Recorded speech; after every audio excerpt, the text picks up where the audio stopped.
First, pray the prayer before sleep.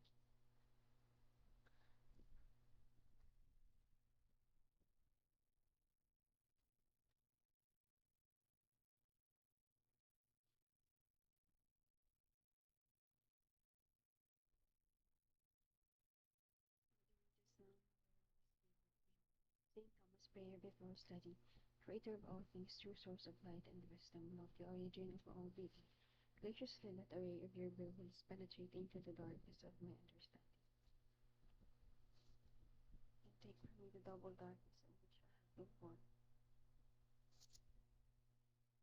And abstain to both sin and ignorance. Give me a sharp sense of understanding, a retentive memory, and the ability to grasp things correctly and fundamentally.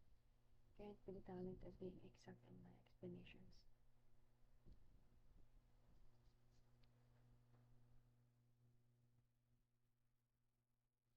the ability to express myself with thoroughness and charm. Point out the beginning, direct the progress, and help in completion through Christ our Lord. Amen. Mama Mary, ora pro nobis Amen. Saint Thomas Aquinas, ora pro nobis Amen. Saint Launan, ora pro nobis Amen. Saint Thomas Aquinas, ora pro nobis Amen. Saint Experitus, ora pro nobis Amen. Saint Jude Thaddeus, ora pro nobis Amen. Saint Felix of the Child Jesus, ora pro nobis Amen. Saint Rita of Cassia, ora pro nobis Amen. Saint Monica, ora pro nobis Amen. Saint Joseph of Cupertino, ora pro nobis Amen. Saint Patricia of Petrogene, ora pro nobis Amen.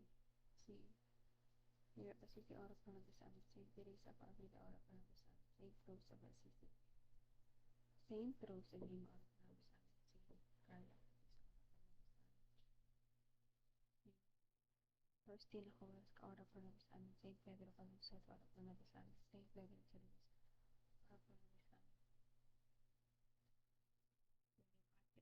Spirit, Spiritus Sancto, sicut erat in principio, nunc et semper et in saecula saeculorum.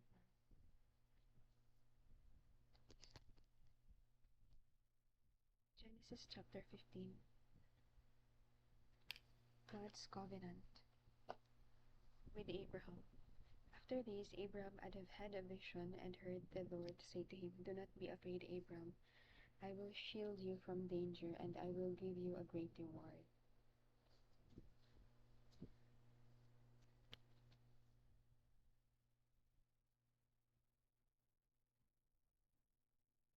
But Abraham answered, "Sovereign Lord, what good will your reward do me, since I have no children? My only heir is Eliezer of Damascus. You have given me no children, and one of my slaves will inherit my property." Then he heard the Lord speaking to him again. "This slave Eliezer will not inherit your property. Your own son will be your heir."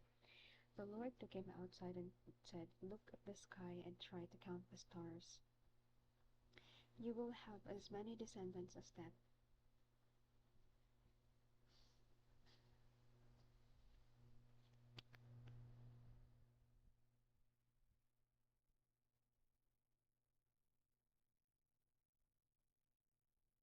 Abraham put his trust in the Lord, and because of this, the Lord was pleased with him and accepted him.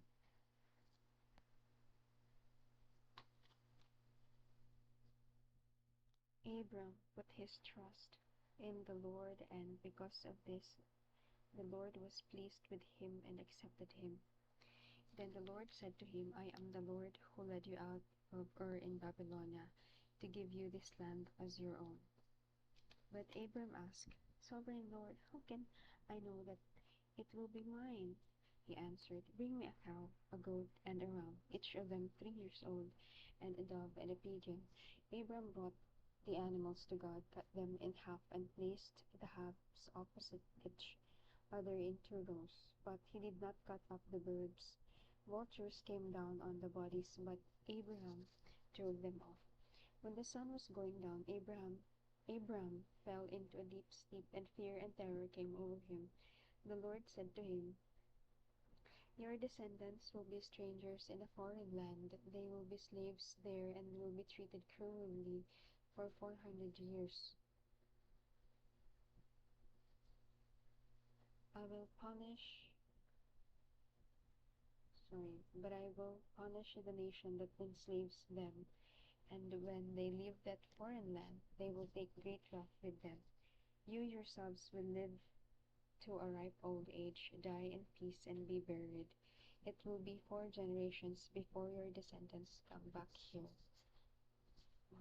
because I will not drive out the Amorites until they become so wicked that they must be punished. When the sun had set and it was dark, a smoking firepot and a flaming torch suddenly appeared and passed between the pieces of the animals. Then and there the Lord made a covenant with Abram. He said, I promise to give your descendants all this land from the border in Egypt to the river of Euphrates, the Kenizzites, the Cadmonites, the Hittites, the Perizzites, the Rephaim, the Amorites, the Canaanites, the Girgashites, and the Jebusites.